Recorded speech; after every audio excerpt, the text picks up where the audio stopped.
Hello and welcome to Sophia's Roulette Presents. I'm Cynthia Leonard, and tonight we have the wonderful and amazing Dr. Tamanna Khosla talking about Ayn Rand and the Avaditas, and I am really excited about it. And also, anyone who might be listening, we do have a chat group on Kialo.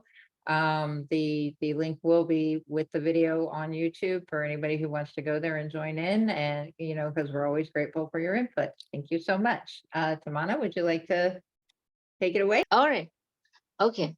My interest in Advaita theory and Rand theory, I was interested quite long back, but Advaita theory, I have been practicing past 10 to 15 years.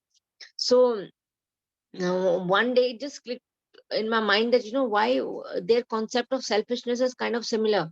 Because I really felt that there was something common between the two, but there was something which is like largely uncommon between the two. And I felt that because Rand's theory and her concept of selfishness is considered to be the word selfishness itself makes people feel that you are not a good human being. But what Rand is trying to say is that you are an extremely good human being if you're selfish. you know so let me just start with my presentation. And the concept of selfishness, morality, similarity and differences between Rand and Hinduism's Advaita school. That is what I'm trying to speak today. So Ayn Rand is undoubtedly a cultural phenomenon and one of the most provocative philosophical theories. Similar happens with Advaita theory too, because most practitioners do not understand what it really is, and they still practice. And as I go along the lecture, I'll explain what Advaita theory is a bit, because I'm also studying it, and I'm like really thinking about all this in my my free time when I get time to think about concepts. And because I'm like practicing Advaita Hinduism person. So that's why it's easier for me to connect with Rand, because Rand's concept I really understand very well, and I want to practice it in certain ways. But like obviously Advaita theory is another background of my mind. It keeps coming in. So what many readers find striking is that Rand proudly champions morality of selfishness while offering us heroes and heroines who are who are basically people of integrity, purpose, and intelligence, artists, philosophers, innovators, scientists who live their life by reason, pursue productive careers, and take pride in themselves, their work, and their capacity to live. So this is more like a living uh, theory, how to live in the world, which is like extremely, uh, you know, uh, made of people who take advantage of the prime movers. So that is the whole thing. So their central purpose is achievement of their own happiness, but they are neither asocial nor antisocial.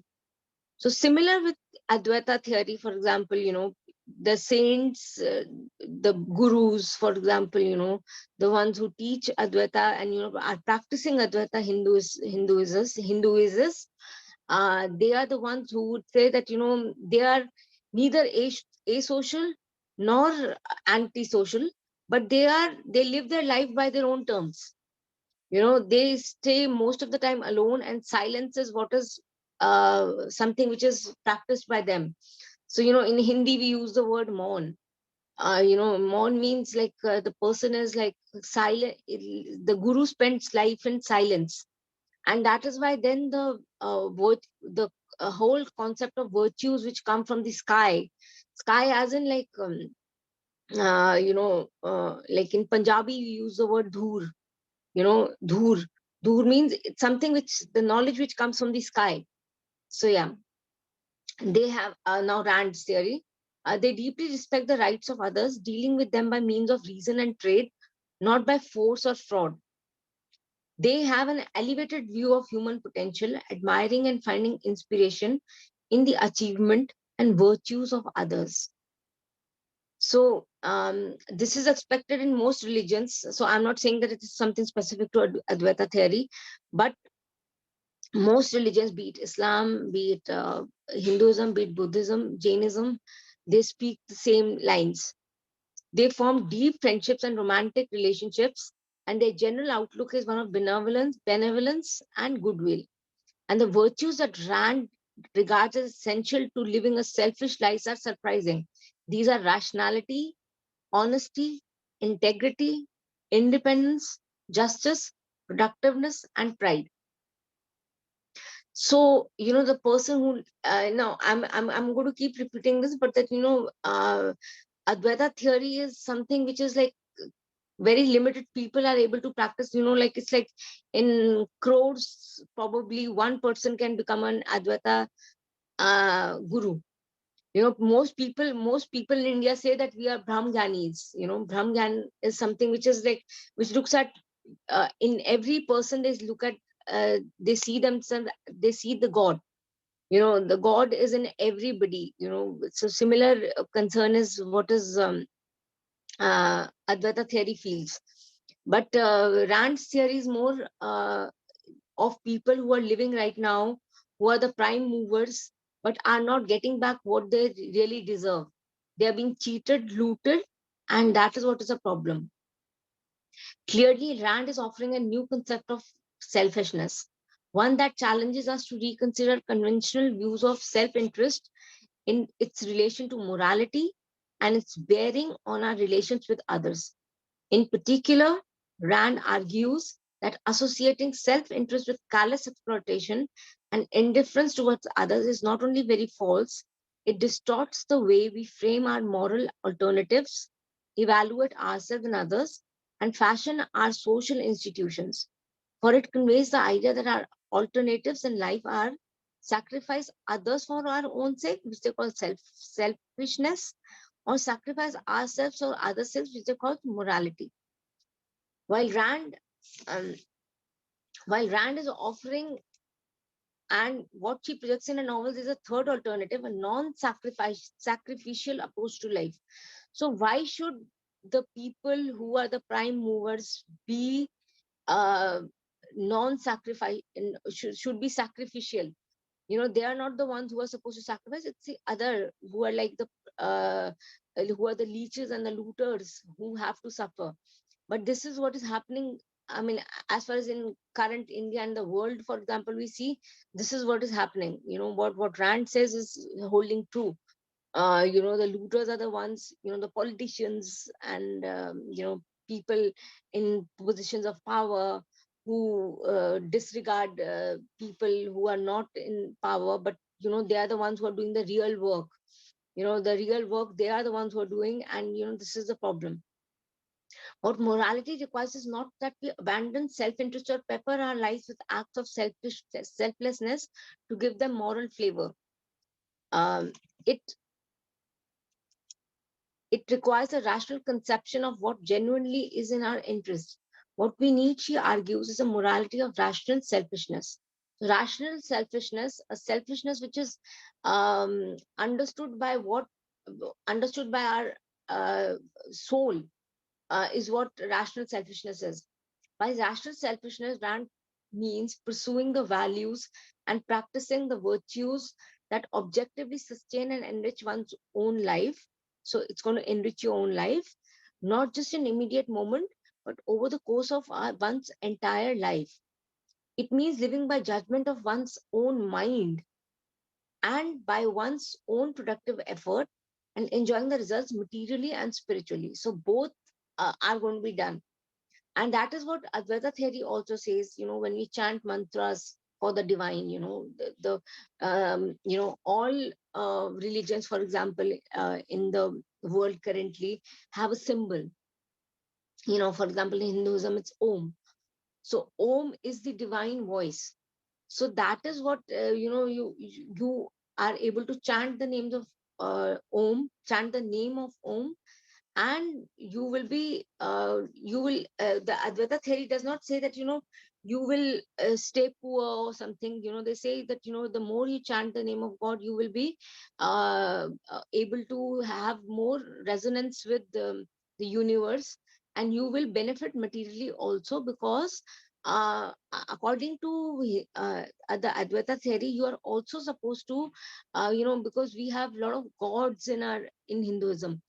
So what they would say is that we need to do is that we have to chant the mantras of all these gods to reach till the Om, which is the ultimate uh, light. It's light. It's nothing more than that. It's plain light. Which you enter. So yeah, the pursuit of self-interest on Rand's view is demanding task. It's not at all obvious which values we should pursue or which virtues we should practice in order to flourish.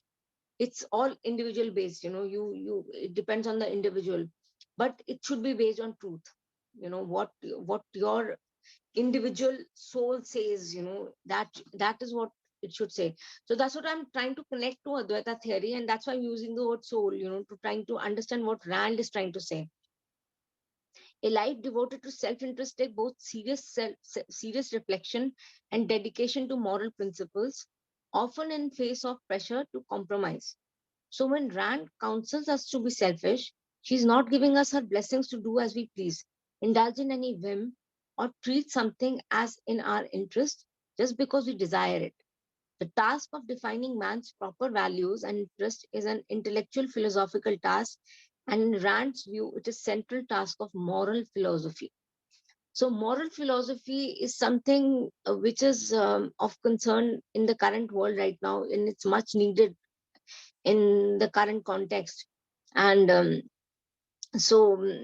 is why objectivism and spiritualism can be linked in certain ways, though there are differences, but both can learn from each other. Rand's orientation to morality differs starkly from conventional ones, which focuses primarily on our relations to others and treats self-interest as either immoral or amoral. Rand rejects this view of ethics. Clearly, a code of morality must define one's proper relations to others. But Rand argues that morality is not essentially a matter of an individual relation to others. It is about his relation to reality, to himself or herself. It's to both. And so according to Rand, held that every individual has a moral right to live for her own sake, to choose what constitutes her own private, personal, individual happiness, and to work for its achievement, so long as he respects the same right in others. So here both the Vedas, the Advaita theory and Randian theory would collide. Because what we aim for ourselves should be aimed for the others too. So that is a prime concern of Hinduism, as a theory, as a religious theory. An individual, she held, is not a means to the ends or welfare of other. He is not material for society's use. A moral individual respects the rights of others and expects his own rights to be respected. He neither sacrifices himself for others nor sacrifices others for his own sake.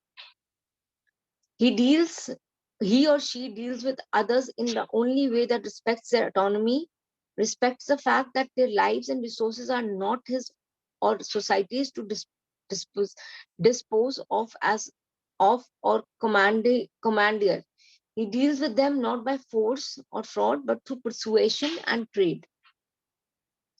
Now, because obviously there are differences between Rand and Hinduism, because Hinduism is a spiritual theory and this is a more pragmatic theory, which is about the people who are living in world and how people are being cheated. People who are the prime movers, how are they cheated? On this non-sacrificial view of human relation, one does not view others as collectors or objects of sacrifice, but as of potential values. So all individuals, according to Rand, are of potential values rather than the ones who have to be sacrificed for the leeches. Other people can be tremendous source of value, of personal selfish value to one's own life and happiness, not only as trading partners, but as friends or loved ones, or simply people whose character makes them rewarding or inspiring to be around. Far from being a conflict between rational selfishness and benevolent human relations, Rand held that rational selfishness is in fact the basis for such benevolence. Unfortunately, this is not how Rand's views are usually presented in the popular media. Many commentators state repeatedly and disapprovingly that Rand advocates selfishness, which is considered to be something which is not good. People practice selfishness, for example, but they do not like to be called as selfish. So that's like hypocrisy of the current world, which needs to be unveiled. Yeah. So now let me just talk about Hinduism and the concept of selfishness as virtue. The concept of Brahmin Advaita theory is also embedded in the concept of selfishness. It says being altruistic and selfish can be done in the same vein. Being spiritual won't make you a better person by society's standards. If it is done correctly, it will actually make you a person no one understands, accepts, or wants to be around. You know, that the yogi is somebody who is like, is people are unable to understand their actions because they are like, they're just totally different from the society. They have their own lives, so yeah, this is the real success of learning the truth about your soul. So every soul's enlightenment, according to Advaita theory, is done differently. Cynthia, Ozone, everybody's uh, way of enlightenment is going to be different. That's why all of us have, for example, that's what Hinduism says. We live one life. We live many lives, but the life which we are living right now is like we are born alone and we go alone. So that's an individualistic perspective which I want to bring to the forum right now. And for example, in a world filled with people conversing uselessly would require you to detach from the world. Now this is not very interesting from society's standards, and that is why a Brahmgyani is the most misunderstood person. They maintain distance despite being extremely altruistic and very sympathetic, and because they know the real truth about the world where person is born and dies alone. Her dreams are her own and can't be shared by another individual. Seeing God in all living and non-living forms, they understand the samsara being one or individualistic. Moreover, to them, moksha can be achieved. Moksha is nirvana in Buddhism, can be achieved in the world itself by all individuals, but the process of experiencing would be different for each. As I was just talking about, it basically means non duality or non secondness.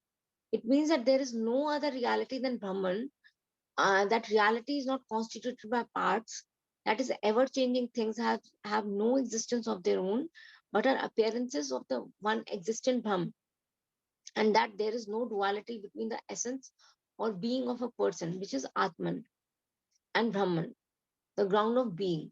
Even Jivan Mukti means in life, it's not, there are two concepts.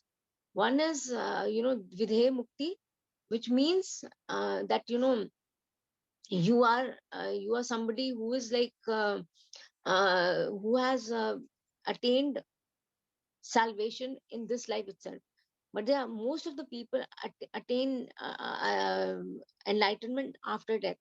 So it's only the yogi or the gurus, the ones who are like in one in million guru. You can't really find Brahmgyani. The Brahmgyani finds you.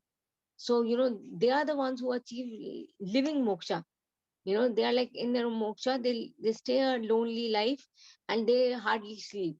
So yeah, so they're like a total different species for people who don't understand what they're really trying to do. So yeah, G, so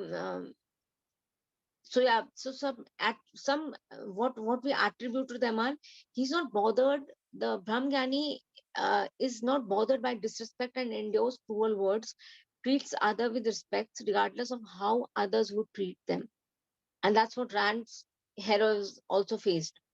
Um, When confronted by an angry person, he does not return anger. Instead, replies with soft and kind words.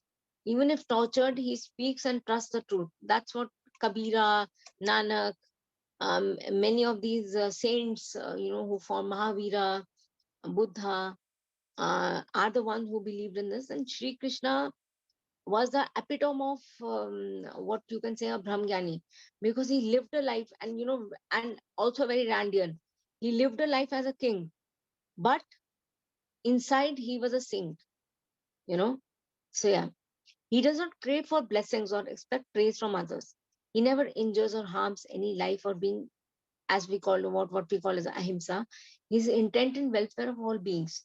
He is as comfortable being alone as in the presence of others. He is as comfortable with a bowl at the foot of a tree in tattered grove without help as when he is in village like Sai Baba, Sudama, Kabir, Guru Nanak, or else living in riches such as King Janaka, goddess Sita's father, who was a king who lived a king's life but was a Brahmgyani in heart. So Brahmgyanis are totally misunderstood because she or he might be probably wearing the best of clothes, but in heart they are saints. So she does not care about or wears sikha nor the holy thread across her body. To him, knowledge is a sikha. Knowledge is the holy thread. Knowledge alone is supreme. Outer appearance and rituals do not matter to her. Only knowledge matters. For her, there is no invocation, no dismissal of deities, no mantra, no non-mantra, no prostration nor worship of gods, goddesses, or ancestors. Nothing other than knowledge of self. He is humble, high-spirited, of clear and steady mind, straightforward, compassionate, patient, indifferent, courageous, speak firmly with sweet words. Thus, Rand's character and Hinduism Advaita theory are very similar in their approach towards the concept of morality. So, for example, while in one of the differences which I find between the two is that I have been talking about them while the lecture, but Guru plays a major role in Advaita theory. So they play major role in and making their students understand what Advaita is, and by their way of living. So it's difficult to understand them, but that's not what Rand is saying. Rand is saying it's individual's rationality which is most important, and that's what comes from the individual. So you can draw a lot of similarities between the two. Now, what is difference between another differences? For example, um, uh, Rand talks about ego, but what Advaita theory will talk about is about egolessness. You should not have ego of yours, but let the Lord's ego work through you. So, but like for Rand, it's individual who has his or her ego, which is most important. So, uh, so yeah, and yeah, I'll stop here. Thank you. Thank you very much, Tamanna. That was amazing.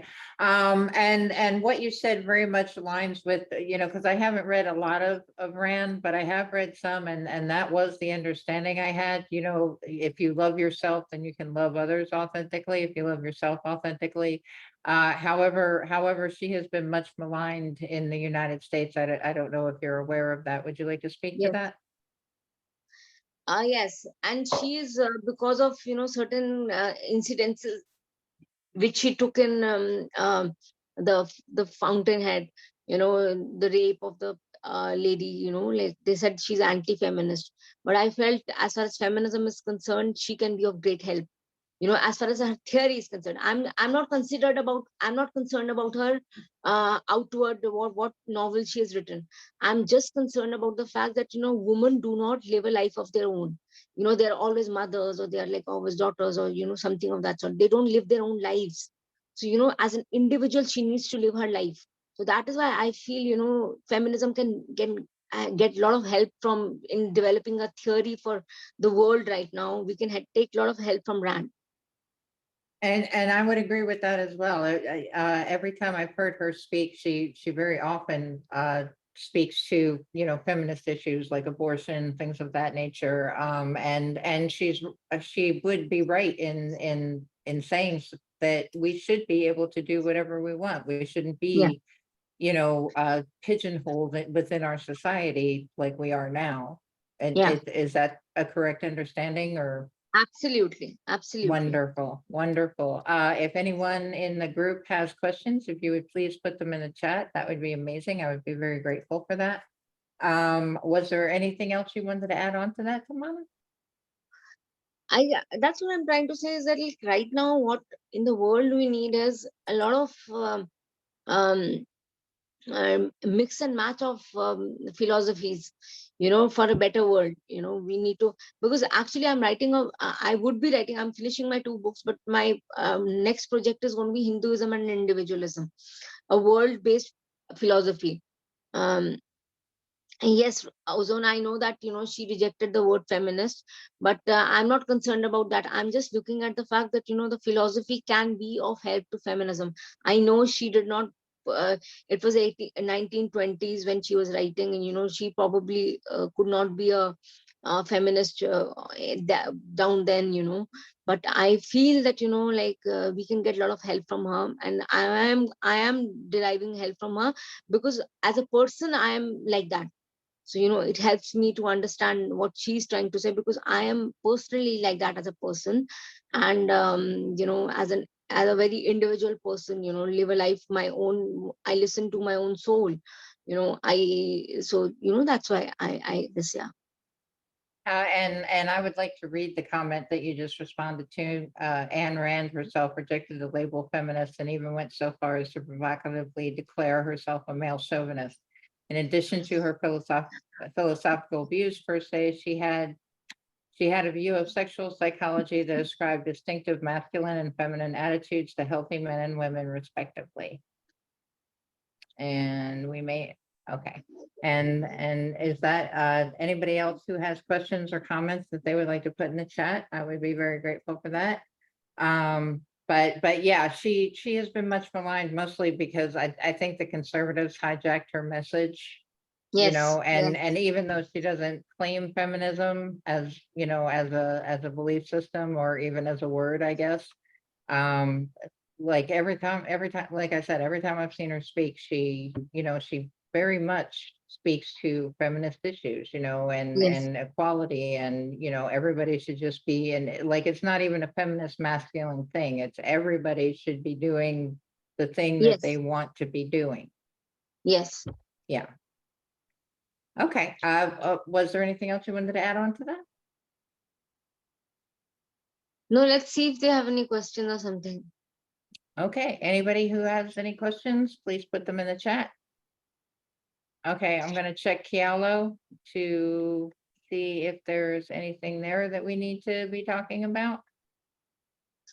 Doo-doo-doo.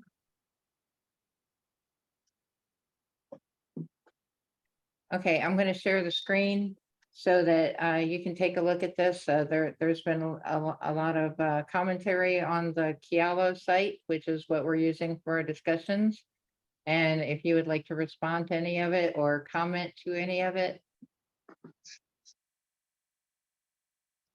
It's about existence, consciousness, and identity.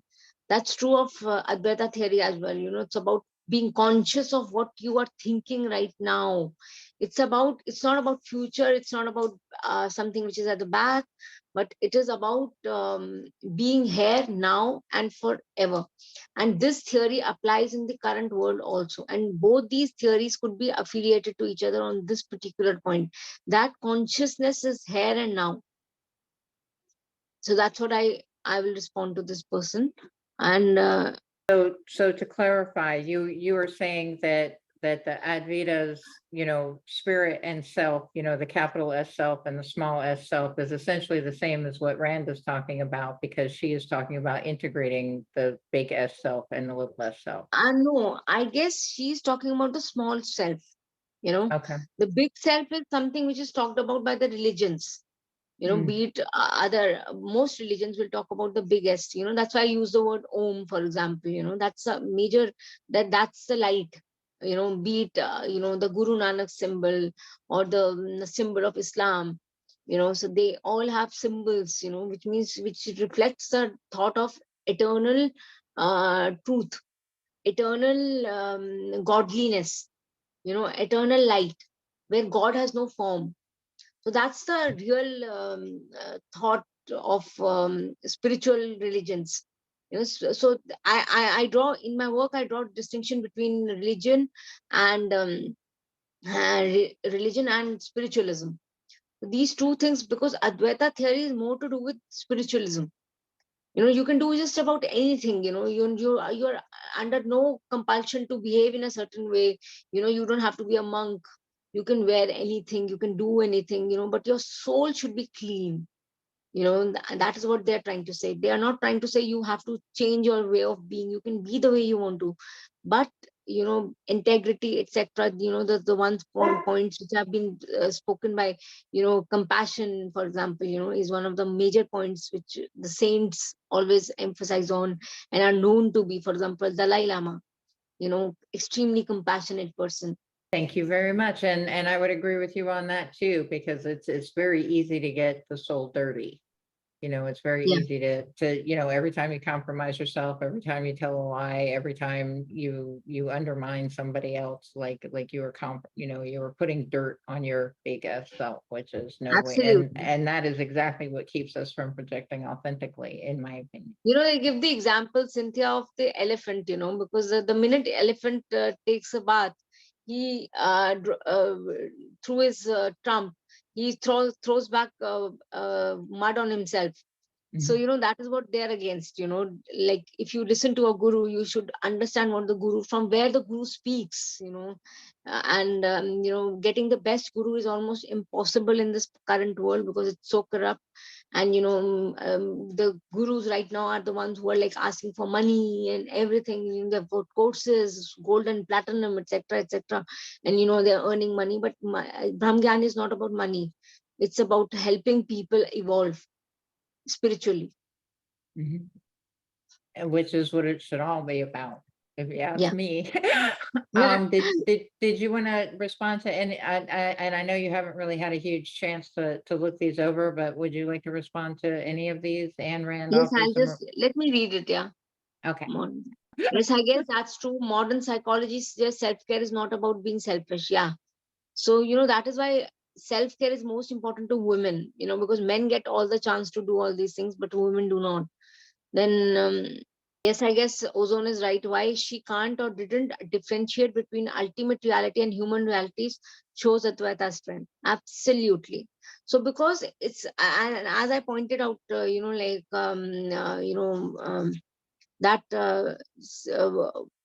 Advaita theory is about the other world as well as this world. So that you are able to achieve the other world also. You are able to achieve this world also. So but this Ayn Rand is talking about the current this world. This worldliness. So she will not be. You might be blessed or whatever, but the fact is that you are living a life which is here and now. But so does Brahmgyan says you have to live here and now because this is what your life is all about. It's here, but it improves your life up there. It improves your life up down here. Yeah, Right on. Um, are you still reading? I have read this. I responded to Ozone. Yeah, Okay. Was there any other ones you wanted to respond to? yeah, I guess it's Advaita Vedanta is non-dualism. It's not about dualism. Like it's because like most religions have most religion as in like within Hinduism, we have got how lots and lots of lords, etc. So like that is another religion which is within Hinduism. But Adi Shankaracharya, for example, he spoke about non-dualism. So non-dualism means that there is only one power which is governing the universe. And so there is no differences between religions. Every religion is the same, and every individual belonging to different religions, it's like respecting all religions, Hinduism would say. But the light is for all, and all religions give the same message. So that is what Advaita theory is. It's non-dualistic. Yeah. Right on. Was there anything else you wanted to respond to? And this is the bottom of the chat for right now. I guess I responded to him. I respected to Nova, and why she can't or didn't differentiate between ultimate reality and human realities shows Advaita's strength. Yes, absolutely, I agree. Wonderful. Have you responded to all the ones that you want to respond to? Yes, I have. Yeah. Okay. All right. Well, thank you very much. Again, anyone who has questions, if you could put them in the chat, I would be very grateful for that, but I don't see any right now. So perhaps we can wrap this up. Does that work for you, my dear? Sure, sure. Oh, you're such a beautiful human. I love you so much. Thank you. Same here. Thank you for being Same the here. beauty that you are, Tamanna. I am always grateful to have you here, and please keep coming back. We love you. Sure, sure. Thank you. Thank you. Look, you even got a little pair of hands in the chat.